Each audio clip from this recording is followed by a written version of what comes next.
जगतजननी कुलदेवी श्री उमिया माताजी उमिया धाम ऊंचा संस्थान द्वारा आप सभी माई भक्तों पर हर हमेश आशीर्वाद बरसते रहे, ऐसी जीपीएमसी न्यूज 24/7 लाइव की प्रार्थना। राज्य सरकार द्वारा साबरकांठा जिल्लाना मुख्य मथक हिम्मतनगर में अर्बन डेवलपमेंट ऑथोरिटी हुडा लागू थता 11 गामोना खेडूतोनो उग्र विरोध। हिम्मतनगर शहर में हुडा लागू थया बाद हुडानो ड्राफ्ट प्लान जाहिर थतानी साथे ज विरोधनो वंटोळ उभो थयो छे। हुडामां समाविष्ट 11 गामना स्थानिको द्वारा विरोध दर्शाववामां आवी रह्यो छे। हुडाना ड्राफ्ट प्लान सामे विरोध करवानी पण शरूआत थई चूकी छे। आगामी समयमां हुडा रद्द કરવા માટેના કાર્યક્રમોની પણ તૈયારીઓ કરી દેવામાં આવી છે। રાજ્ય સરકાર દ્વારા સાબરકાંઠા જિલ્લાના મુખ્ય મથક હિંમતનગરમાં અર્બન ડેવલપમેન્ટ ઓથોરિટી લાગુ કરવામાં આવી છે। જો કે આ બાબતે તાજેતરમાં જ તંત્ર દ્વારા ડ્રાફ્ટ પ્લાન પણ જાહેર કરી દેવામાં આવ્યો છે અને ડ્રાફ્ટ પ્લાનમાં આસપાસના 11 ગામનો સમાવેશ પણ કરવામાં આવ્યો છે। જો કે આ હુડાનું અમલીકરણ થાય તે 11 ગામના વ્યક્તિઓને મંજૂર ન હોવાનો વિરોધ પણ શરૂ થઈ ચૂક્યો છે। હાલમાં 11 ગામના સરપંચો અને ગામના આગેવાનો દ્વારા એક કમિટીની રચના કરવામાં આવી છે અને પ્રથમ તબક્કાનો વિરોધ દર્શાવવાની શરૂઆત કરી દીધી છે। 11 ગામના સ્થાનિકો દ્વારા અર્બન ડેવલપમેન્ટ ઓથોરિટી સમક્ષ વિરોધ કરવાની શરૂઆત થઈ ચૂકી છે। મુખ્ય તો ખેડૂતો અને સ્થાનિકો હુડા રદ કરવા માટે જ વિરોધ દર્શાવી રહ્યા છે। हिम्मतनगर शहर में अगाऊ वर्ष 2015 में पण हिम्मतनगर अर्बन डेवलपमेंट ऑथोरिटी लागू करवामां आवी हती, परंतु ते समये पण 11 गामना लोको द्वारा उग्र विरोध दर्शाववामां आव्यो हतो, जेने लईने ते समयना मुख्यमंत्री आनंदीबेन पटेल द्वारा हुडाना अमलीकरणने स्थगित करवामां आव्युं हतुं। जो कि त्यारबाद फरी एकवार हिम्मतनगर शहर में हुडानुं अमलीकरण थवा जई रह्युं छे ते पूर्वे ज विरोधनो वंटोळ शरू थयो छे। स्थानिकोनी वात प्रमाणे अर्बन डेवलपमेंट ऑथोरिटीना 1976 ना नियम अनुसार खेडूतोनी जमीन संपादित थती नथी, परंतु 40% जमीन कपात थती होवाने लई खेडूतो विरोध दर्शावी रह्या छे। जे नाना खेडूतो छे तेमने तो आ प्लानथी ज मोटुं नुकसान थयुं होय तेवुं लागी रह्युं छे, त्यारे खेडूतो विरोध उभो थई रह्यो छे। हालमां खेडूतो द्वारा हुडाना अमलीकरण बाबते अरजीओ रजू करी विरोध दर्शाववामां आवी रह्यो छे અને આગામી કાર્યક્રમો ઘડવામાં આવી રહ્યા છે। જો કે 11 ગામના 9000 સર્વે નંબરની 20000 એકર જમીન ધરાવતા 35000 ખેડૂત ખાતેદારોની જમીન અને મિલકત અર્બન ડેવલપમેન્ટ ઓથોરિટીમાં સમાવિષ્ટ થાય છે, જેના કારણે આ વિરોધનો વંટોળ ઉભો થયો છે। તો બીજી તરફ અર્બન ડેવલપમેન્ટ ઓથોરિટીના સીઈઓ દ્વારા હુડા અંગેની સમજણ આપવા સાથે ખોટી અફવાઓને લઈ સ્પષ્ટતા જાહેર કરી છે। હુડા અંતર્ગત કોઈ જ ખેડૂતોની જમીન સંપાદન કરવામાં આવનાર નથી। જે ખેડૂતોની જમીન રિંગ રોડ સહિતમાં ઉપયોગમાં લેવાશે તેમને જમીન માટે જમીન આપવાની જોગવાઈ છે, જે મુજબ ફાઇનલ પ્લોટ આપવામાં આવશે। वर्ष 2015 दरमियान हुडानी अमलीकरण करवामां आव्युं हतुं, परंतु 11 गामना लोको द्वारा विरोध दर्शाववामां आव्यो हतो, जेने लईने ते समये हुडा स्थगित करी देवामां आव्युं हतुं અને ત્યારબાદ ફરી હુડા અમલમાં આવ્યું અને ડ્રાફ્ટ પ્લાન તૈયાર થતાની સાથે જ 11 ગામના સ્થાનિકો દ્વારા વિરોધ દર્શાવવાની શરૂઆત થઈ ચૂકી છે। જો કે આગામી સમયમાં હુડા રદ કરવા બાબતે ફરી એકવાર જન આંદોલન થાય તેવી શક્યતાઓ સેવાઈ રહી છે। Reporter Kalpesh Patel, Himmatnagar, Sabarkantha, GPMC news 24/7 live. बोलो हुडा हटावोनी बाबतमां हडियोल गामना अग्रगण्य खेडूत तरीके हूँ मारू निवेदन आपू छूं के हडियोल गामना समग्र खेडूतोनो एक ज सूर छे के हुडा ना जोईए ने ना जोईए। बीजी बात, जेम जेम दिवसों वीतता जाय छे एम एक एक प्रतिभाओ आवता जाय छे। एमां प्रांत अधिकारी बेननुं पण अमे विडियोमां सांभळ्युं, खेडूतोनो सांभळ्या, सरपंचोनो सांभळ्या, पर कोई खेडूत एवं कहतो नहीं कि अमने सांभळवामां आव्या छे। बिल्डर एसोसिएशने सांभळ्युं, बिल्डर एसोसिएशने संमति आपी। एज बिल्डर एसोसिएशने गई काले 11 गामना खेडूत आगेवानो साथे अमे तमारी साथे छीए एवं बिल्डर एसोसिएशने पण अमने समर्थन जाहिर कर्युं छे। हजू अमे कहीए छे कि जेने खेती साथे मतलब नथी एवा वेपारी एसोसिएशन, एवा फरसाण एसोसिएशन, मिठाईवाळा एसोसिएशन जे होय ए बधाना खेडूतोनी साथे सामेल थवुं छे के केम ए पोते विचारी ली। बाकी एसोसिएशनो में बिल्डर एसोसिएशन अमारी साथे सामेल छे। गई काले एना प्रतिभाव आई गया छे। अमारे तो एक ज मुद्दो छे, हुडा ना जोईए ने अरे हिम्मतनगरना विकास करतो हडियोल, कांकरोल अने बेलणानो विकास तमे आईने जोई जाओ तो अमारा बीजा विकासनी जरूर ज नथी। अमारा त्यां संपूर्ण विकास થઈ જ ગયેલો છે। કોઈ વિકાસ આ નથી વધારે થાય એવું અમે ઈચ્છતા નથી અને એમાં 40% જમીન મફત આપી દેવાનું આ તો બાપ દાદાઓની મળેલી મિલકત કેટલાય ખેડૂતો ઘરવાસીને કયો જશી એનો પ્રશ્ન છે. નાના માણસની પાસે 24 ગુંઠા 1 વીઘો જમીન ધરાવતો ખેડૂત છે અને એનામાંથી 40% એટલે 8 ગુંઠા નીકળી જાય. આવું બાકીની 16 ગુંઠા એને કયો મળે? એમાં એની કૂવો જાય, ઓયડી જાય, પછી એ સારું કૂવો કરે, સારું મોટર લગાવે અને સારું પાણી કાઢે અને એનો જીવ એક પશુપાલન સાથે ધરાશે. કેટલાય ખેડૂતો પહેલાં તો અમે અમારી જગ્યા પર ઊભા છીએ જે સર્વે નંબર ઉપર એ અમારો જ રહેવો જોઈએ એવો અમારો વિરોધ છે. બાકી કશું જોઈતું નથી. અમે અત્રે કાંકરોળ ગામના ખેડૂતો અહીંયા અત્યારે વધારજીઓ આપવા માટે ભેગા થયા છીએ. અમારી વધારજીઓથી તૈયાર કરી અને જવાબદાર વ્યક્તિને અમે બહુમારી ભવનમાં આપવાના છીએ. આ હુડાથી આ ખેડૂતોનું પારવાર નુકસાન છે. આ અમારા જે રસ્તા મૂકેલા છે અમારે કોઈ નવા રસ્તાની જરૂર છે જ નહીં. વિકાસના નામે ખોટા ખેડૂતોને છેતરવામાં આવે છે. કાલના જે અધિકારીએ વાત કરી કે અમે ખેડૂતોને અને ગામના 11 ગામના સરપંચોને બોલાવી અને સમજાયા હતા, વાત કરી હતી, એ તદ્દન ગેરવાજબી વાત છે. એમને જે બોલાયા એ બધા જ એસોસિએશન વાળા બોલાયા હતા અને ફક્ત સરપંચો બોલાયા હતા, કોઈ ખેડૂતો બોલાયો નહોતો. અને જ્યારે અમે રજૂઆત કરી કે ભાઈ જમીન જાય છે એ લોકોને તમે બોલાવતા નથી, તો એમને એજન્સીના માણસો કોકરોલ મોકલ્યા અને 11 ગામના સરપંચોને આવ્યા. સરપંચોએ અને ગામના જે ગ્રામજનોએ એમને બધા જ વિરોધની રજૂઆત કરી હતી કે ભાઈ આ મારી જે 45% જમીન 40% કપાય છે એ પણ ખોટી છે, આ રસ્તાઓ બીજા મૂકો છો એ પણ ખોટા છે. સરકારના રસ્તા બધી જ જગ્યાએ આજે જે નકશા મૂક્યા છે એની આજુબાજુ સરકારી રસ્તાઓ બધા જ છે, તો એનો કેમ ઉપયોગ નથી કરતા? અમારી ખેડૂતોની મફત જમીન લઈ લેવા માંગે છે.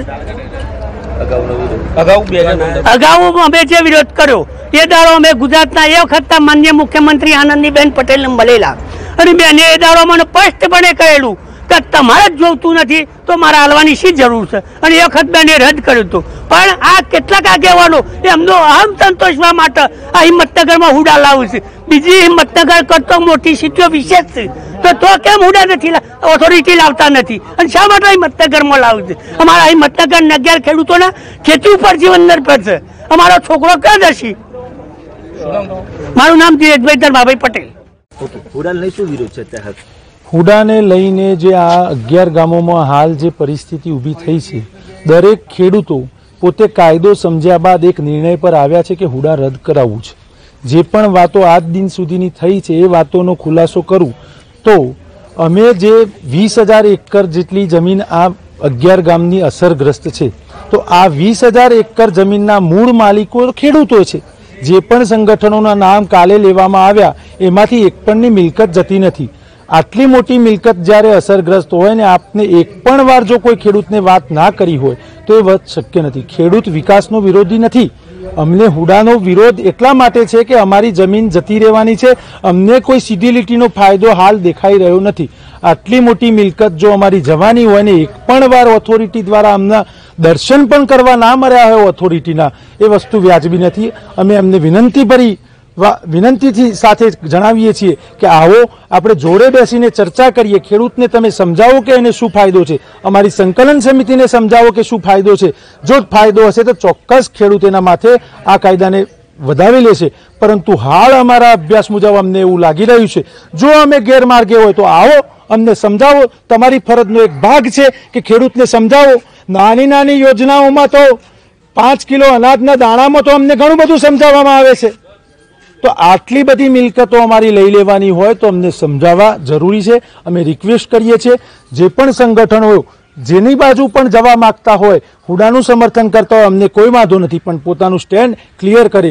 એ પોતે એસોસિએશનના કોઈ વ્યક્તિ સ્ટેન્ડ ક્લિયર કરશે તો અમે એને માન્ય કરશું. કારણ કે સરપંચો કે કાલે બિલ્ડર એસોસિએશનનો જે બનાવ બન્યો, બિલ્ડર એસોસિએશન અમારી જોડે બેઠું છે, અમારી જોડે સમર્થન જાહેર કરી રહ્યું છે અને એક બાજુ કહેવામાં આવે છે કે બિલ્ડર એસોસિએશન અમારી સાથે છે. તો દરેક એસોસિએશન જેના પણ નામ લેવામાં આવ્યા છે એમને હું વિનંતીભરી વાત કરું છું કે ભાઈ તમે તમારું સ્ટેન્ડ ક્લિયર કરશો, તમારા નામનો કોઈ દુરુપયોગ આ બાબતે ન થાય તેનું ધ્યાન રાખવું એ આપનો ફરજ બને છે. તો આપના ફરજના ભાગરૂપે તમારું સ્ટેન્ડ ક્લિયર કરશો એવી વિનંતી કરું છું. કેટલા ગામો, કેટલા ખેડૂતો, કેટલા નુકસાન જઈ રહ્યું છે?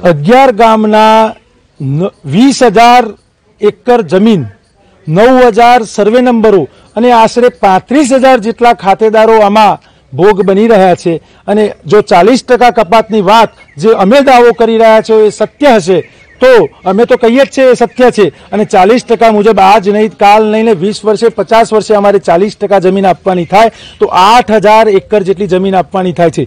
એટલા માટે કહીએ છીએ કે ખેડૂતને આમાં ખોટો ના ગણતા। મેં શહેરી વિસ્તારના માણસોને પણ વિનંતી કરવા માંગુ છું, ગઈ વખતે આપણે જોડે લડ્યા હતા, આ વખતે એક સ્ટ્રેટેજીના ભાગરૂપે આપણને અલગ પાડવામાં આવ્યા છે। આગળ તમે પણ તૈયારી રાખજો, તમારી ટીપી બાકી છે અને એ દિવસે જો અમારી સાથે આજે તમે ઊભા હશો તો આવતીકાલ આ ખેડૂત તમારી સાથે ઊભો રહેશે એની હું ખાતરી આપું છું। એટલે હું દરેક જે પણ માણસો આમાં ભોગ નથી બનતા એમને વિનંતી કરું છું કે આપ આવો, અમારા પ્રશ્નને સમજો, પછી તમારું સ્ટેન્ડ લેજો। જે પ્રકારની લોકોની રજૂઆત હશે હુડાને લઈને, તો આ રજૂઆતમાં શું રજૂઆતો મળી તે બાબતે શું સ્પષ્ટતા કરવામાં આવી? હાલમાં જે હુડાનો પ્લાન 8 સપ્ટેમ્બરના રોજ ડિક્લેર થયો છે, કાયદાકીય રીતે 2 મહિનાની સમય મર્યાદા છે। હાલના તબક્કે અમને 35 જેટલા સૂચનો મળ્યા છે, એને પણ અમે ધ્યાને લીધા છે અને હજી પણ જેટલા પણ લોકોને દરેક ગ્રામ્ય કક્ષાએ પણ હું અપીલ કરું છું અને શહેરી કક્ષાએ પણ કે જેને પણ પોતાના સૂચનો આપવા હોય અમે તમામ સૂચનો આવકારવા માટે તૈયાર છે અને આપના સૂચનો માટે અમે આપનું સ્વાગત કરીએ છીએ। નમસ્કાર, માનનીય પ્રધાનમંત્રી શ્રી તથા માનનીય મુખ્યમંત્રી શ્રી ગુજરાત રાજ્યના નેતૃત્વમાં શહેરી વિકાસ ક્ષેત્રે ગુજરાતે હરણફાળ ભરી છે, જે આપણે સૌ એના સાક્ષી છીએ અને આપણે સૌ સારી પેઠે જાણીએ છીએ। હાલમાં જ હિંમતનગર પણ એ દિશામાં આગળ વધી રહ્યું છે। હાલમાં તાજેતરમાં હિંમતનગર અર્બન ડેવલપમેન્ટ ઓથોરિટી એટલે કે હુડા દ્વારા ડ્રાફ્ટ ડેવલપમેન્ટ પ્લાન પ્રસિદ્ધ કરવામાં આવ્યો છે। હું એ વાતનું આપનું ધ્યાન દોરવા માંગીશ કે કોઈ પણ અર્બન ડેવલપમેન્ટ ઓથોરિટી દ્વારા જે ડ્રાફ્ટ ડેવલપમેન્ટ પ્લાન તૈયાર કરવામાં આવે છે એ ખૂબ ટેકનિકલ નિષ્ણાંતો દ્વારા તૈયાર કરવામાં આવતી એક પ્રક્રિયા છે। હુડાનો પ્લાન પણ ઔડાની GTPCL નામની એક એજન્સી દ્વારા કરવામાં આવ્યો છે, જેમાં ખૂબ જ ટેકનિકલ નિષ્ણાંતોએ ખૂબ જ ગ્રાઉન્ડ રિયાલિટી ચેક કરીને ડ્રાફ્ટ ડેવલપમેન્ટ પ્લાન બનવાનો પ્રયાસ કર્યો છે। હુડાના ડ્રાફ્ટ ડેવલપમેન્ટ પ્લાનની વાત કરીએ તો એ પ્લાન બનાવતા પહેલા હયાત સ્થળ સ્થિતિને અમે ધ્યાને લીધી છે, હયાત ઇન્ફ્રાસ્ટ્રક્ચરને ધ્યાને લેવામાં આવે છે। અનેક પ્રકારની સ્ટેકહોલ્ડર્સ મીટિંગ પણ કરવામાં આવી છે, જેમ કે વિવિધ વિભાગોના અધિકારીશ્રીઓ, પદાધિકારીશ્રીઓ જેમ કે MP શ્રી, MLA શ્રી, જિલ્લા પંચાયત પ્રમુખ શ્રી, નગરપાલિકા પ્રમુખ શ્રી અને અન્ય પદાધિકારીશ્રીઓ। આ સિવાય અનેક પ્રકારના એસોસિએશન જેવા કે ક્રેડાઈ, બિલ્ડર્સ એસોસિએશન, વેપારી એસોસિએશન, એન્જિનિયર્સ એસોસિએશન, આવા અનેક એસોસિએશન સાથે મેરેથોન મીટિંગ્સ યોજવામાં આવી છે। ગ્રામ કક્ષાએ ગ્રામ પંચાયત સરપંચીઓ સાથે પણ આ બાબતે બેઠકો યોજવામાં આવી છે। આમ વિવિધ પ્રકારના સ્ટેક હોલ્ડરની સાથે સંકલન સાધીને એમના મંતવ્યો મેળવીને સર્વસમાવિષ્ટ પ્લાન તૈયાર થાય તેવા અમે પ્રયત્ન કર્યા છે। વધુમાં એ જણાવવા માંગીશ કે આજુબાજુના ઇતિહાસને પણ આપણે જોઈએ તો જ્યાં અર્બન ડેવલપમેન્ટ ઓથોરિટી આવે છે ત્યાંનો વિકાસ ખૂબ હરણફાળ સાથે આગળ વધે છે। નજીકમાં જ આપણે જોઈએ તો ગુડા એટલે કે ગાંધીનગર અર્બન ડેવલપમેન્ટ ઓથોરિટી, ગુડા આવ્યા પછી ગાંધીનગરના વિકાસે ખૂબ હરણફાળ ભરી છે। તેવી જ રીતે હિંમતનગર માટે પણ આગામી 20 વર્ષનું આયોજન કરવામાં આવેલ છે, જેથી કરીને 2044 સુધીની વસ્તી અને આવનારા વિકાસને ધ્યાને રાખી અને આ પ્લાનનું પ્રિપેરેશન કરવામાં આવ્યું છે। હુડા દ્વારા જે ડ્રાફ્ટ ડેવલપમેન્ટ પ્લાન તૈયાર કરવામાં આવ્યો છે તેનું ઇમ્પ્લિમેન્ટેશન ફેઝ વાઇઝ થનાર છે, એટલે જેમ જેમ જરૂરિયાત થશે, જે વિસ્તારમાં જરૂરિયાત થશે એ પ્રમાણે આગળની કાર્યવાહી કરવામાં આવશે। અર્બન ડેવલપમેન્ટ હેઠળ જે નગર રચના યોજના હોય છે એનાથી વધુ સારી આંતરમાળખાકીય સુવિધાઓ, રોડ, રસ્તા અને સામાજિક સુવિધાઓ પણ ઉપલબ્ધ થાય છે અને ઓવરઓલ જમીનના વેલ્યુએશનમાં પણ અનેક ગણો વધારો થાય છે, તે આપણે સૌ જાણીએ છીએ। આ તબક્કે એક અગત્યની બાબત આપણે ધ્યાન દોરવા માંગીશ કે હાલમાં એક ગેરસમજ પ્રવર્તી રહી છે કે હુડા આવતાની સાથે તમામ જમીનો સંપાદન થઈ જશે અને ખેડૂતો જમીન વિહોણા થઈ જશે। હું એ સ્પષ્ટતા કરવા માંગુ છું કે હુડા એ કોઈ સંપાદનની પ્રક્રિયા નથી। હુડા દ્વારા ડિક્લેર કરવામાં આવેલ નોટિફિકેશન એટલે કે ડ્રાફ્ટ ડેવલપમેન્ટ પ્લાનનું નોટિફિકેશન દ્વારા આગામી શહેરી વિકાસ રચના માટેનું એક વિઝન તૈયાર કરવામાં આવ્યું છે, જે ફેઝ વાઇઝ મેનરમાં ઇમ્પ્લિમેન્ટ કરવામાં આવશે। જે પણ ઇન્ફ્રાસ્ટ્રક્ચર માટે જમીનોનો ઉપયોગ કરવામાં આવે છે ત્યાં સામે હયાત પ્લોટની સામે ફાઇનલ પ્લોટ એટલે કે FP મળે છે। આપણે સૌ જાણીએ છીએ જેમ ઔડા, ગુડા વગેરેમાં પણ જેમ જેમ નવી ટીપી ખોલતી જાય તેમ તેમ સામે FP પણ મળે છે। એટલે જમીનો ખેડૂતોની સંપૂર્ણપણે જતી રહે છે એ એક પ્રકારની ગેરસમજ છે, તેનું આ તબક્કે હું ખંડન કરવા માંગુ છું.